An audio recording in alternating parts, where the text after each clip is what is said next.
আমার আগের ভিডিওতে আমি 483 নিয়ে আলোচনা করেছিলাম এবং ভিডিওটার রেসপন্সও ঠিকঠাকই এসেছে আপাতত।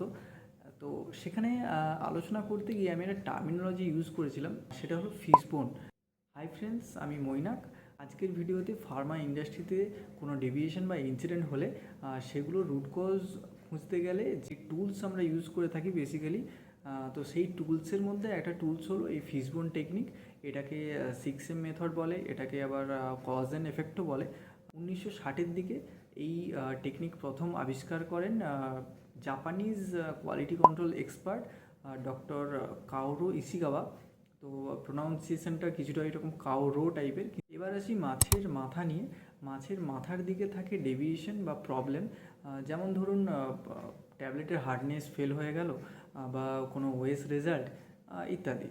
এবার এই মাছের কিন্তু আবার 6টা কাঁটা থাকে। এই কাঁটাগুলোকে আমরা 6M বলে থাকি। এবার এই এমগুলো হলো man, machine, method, material, measurement, আর 6 নম্বর হলো মাদার নেচার। তো এবার একটা ছোট এক্সাম্পল দিই যাতে জিনিসটা আরও ক্লিয়ার হয়। ধরো পাঁচু নামের একটা অ্যানালিস্ট একটা স্যাম্পেলে অ্যাসে পারফর্ম করেছিল। এবার সেখানে দেখা গেছে তার রেজাল্টটা আউট অফ লিমিট হয়ে গেছে, মানে ওয়েস্ট হয়ে গেছে বেসিক্যালি। তো সে QMS লগ করেছে এবং তার ইনভেস্টিগেশান চালু হয়েছে।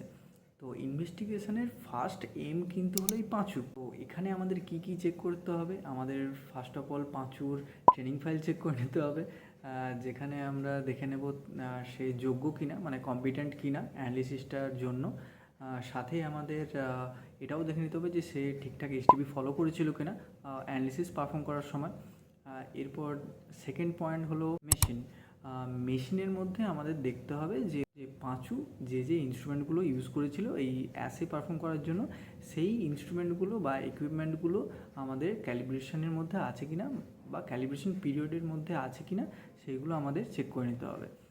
এরপর থার্ড নম্বর এম হলো মেথড। পাঁচু তো ঠিক STP ফলো করেছিল, আমরা ইনভেস্টিগেশনে জানতে পেরেছি, কিন্তু সে ওল্ড ভার্সান ইউজ করেছিল নাকি কারেন্ট ভার্সান ইউজ করেছিল সেইটা আমাদের একবার ভেরিফাই করে নিতে হবে। এবার 4 নম্বর এম হলো ম্যাটেরিয়াল। তো এখানে এই টেস্ট পারফর্ম করার জন্য যে র মেটেরিয়াল বা যে কেমিক্যাল বা স্ট্যান্ডার্ড যা কিছু ইউজ হয়েছে সেগুলো ভ্যালিডিটি ঠিকঠাক আছে কি না, তো সেগুলো চেক করে নিতে হবে।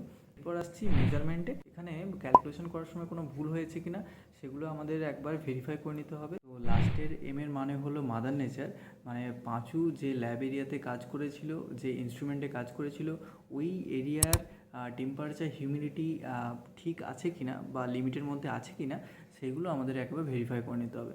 তো এইভাবে আমরা 6M দিয়ে কিভাবে রুট কজ আইডেন্টিফাই করা যায় সেইগুলো আমরা শিখলাম।